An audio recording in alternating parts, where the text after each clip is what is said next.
Morning, Mr. Mathesh. How are you doing today? We spoke on phone this morning. Hey, Mr. Praneeth, please have a seat. Well, as I was saying on the call, just this past weekend I have stepped into the retail industry with my new business here in downtown Atlanta. Great to hear. Now, I have come to you seeking for commercial property insurance. Awesome. With that, I suggest you to get business income insurance as an endorsement. It will profoundly help your business. Never heard of it. Would you mind giving me a brief walkthrough on what business loss income insurance is? Well, it is also known as business interruption coverage, which will help cover lost income and additional expenses when your business is shut down from a covered loss. Generally, the business interruption insurance policy is not sold on a standalone basis. This type of coverage can be added on to the business property insurance policy or the comprehensive package policy, such as the business owner's policy. Sounds appealing, but I have a few questions I would like you to address before I proceed with this endorsement. Firstly, what losses will it cover? Glad you asked. Let me tell you the key covered losses. Firstly, loss of revenue. Say, for example, your business can't serve customers, can't make sales, or can't work with clients because of property damage. This policy will help to compensate your business for loss of revenue. This policy also ensures that a temporary shutdown doesn't become a permanent shutdown. Rent or lease property is also covered under this policy. Even if your business is closed temporarily, you might still have to make rent or lease payments on your business property or equipment that you don't owe. This policy covers the cost of rental and lease payments while your business isn't making any money. Employee wages is also covered under this policy. To retain employees while your business is closed, you'll need to continue to meet your payroll obligations. So this policy covers the cost of payroll while your business isn't making any revenue. Generally, business interruption policies cover the cost of up to 1 year of pay for each employee. Coming to loan payments, if your business has loans, you still need to meet your loan obligations when your business isn't making any revenue. This policy helps ensure to pay those loan payments. Taxes is an important one. Even if finances are tight during a temporary shutdown, you'll still have to meet your quarterly or annually tax obligations. Business interruption insurance ensures that you have the funds to pay those taxes, even if your business is temporarily not bringing any revenue.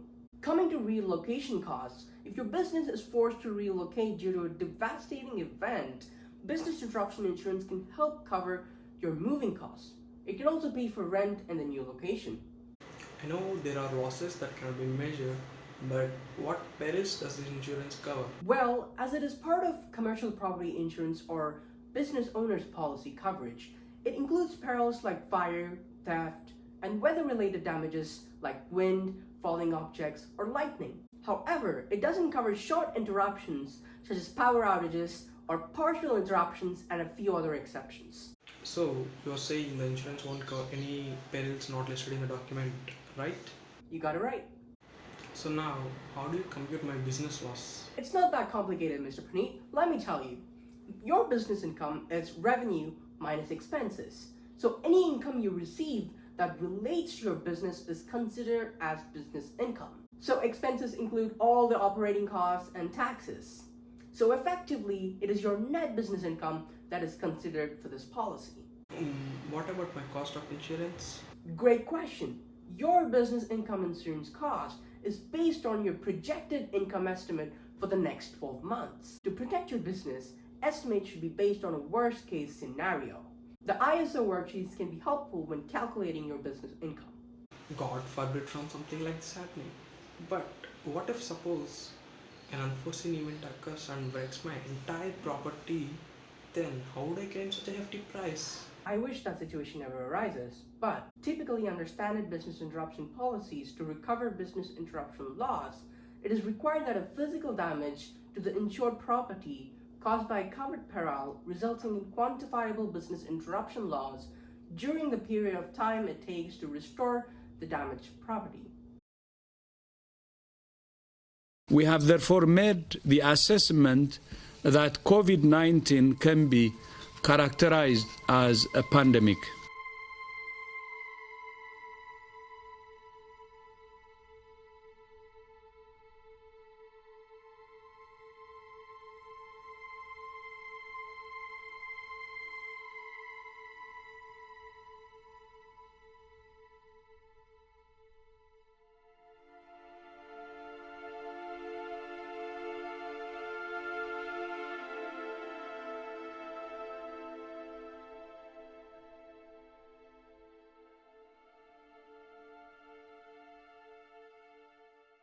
Hey, Mr. Praneeth, due to the current social distancing measures we're taking, it has become a new normal for us to meet and support customers virtually. Tell me how I can assist you. I cannot express enough thanks to you for advising me in getting the business income insurance. COVID 19 has shook my business left and right, and I'm glad that I have taken this insurance as it covers such devastating pandemics. Oh no, Mr. Praneeth, the loss caused by viruses like COVID-19 are called as pandemic losses, which are specifically excluded under this business insurance policy. That's why we told only named perils are covered under this insurance. Such pandemics can hit the economy very hard. How can we mitigate these risks? Very true. Pandemics like COVID-19 can definitely hit the economy very hard. Standard business interruption policies typically include an endorsement excluding viruses and epidemics. However, in response to past epidemics, special insurance was developed to respond. For example, in October of 2014, in response to the Ebola epidemic, specialty brokers in conjunction with the ARC Specialty Program of Lloyd's of London offered a new type of coverage called Pandemic Disease Business Interruption Insurance to cover loss of income arising from government mandated closure of healthcare facilities and diminished revenue in the aftermath of a quarantine. Really, then, why doesn't your company not give pandemic insurance if such an event can pose serious threats to all kinds of industries? Well, pandemic risk is not understood well. To price any insurance products, there should be a reasonable estimate on the expected losses. To estimate the expected losses, we need to know the frequency, which is the probability of the event happening, and severity. Then, why didn't you advise me in getting the pandemic insurance? As there is limited data available on both frequency and severity, the pricing models predicts higher prices of pandemic insurance, which are not affordable to businesses, especially small businesses. Hence, our company has not offered any pandemic insurance. What about the future? How can we mitigate our future risks? Talking about the future, the impact of coronavirus provides clear evidence that there is a need for this kind of risk mitigation solution to enhance the economic resilience of company balance sheets. This COVID-19 outbreak is providing an important source of data to help insurers get a better handle on pandemic risk and develop a broader range of products in response. In fact, in early Feb 2020, ISO developed two new endorsement forms: Business Interruption Limited Coverage for certain civil authority order relating to coronavirus, and Business Interruption Limited Coverage for certain civil authority orders relating to coronavirus. These forms provide coverage for actual loss of business income. The US Fed too has released its Draft Pandemic Insurance Act of 2020.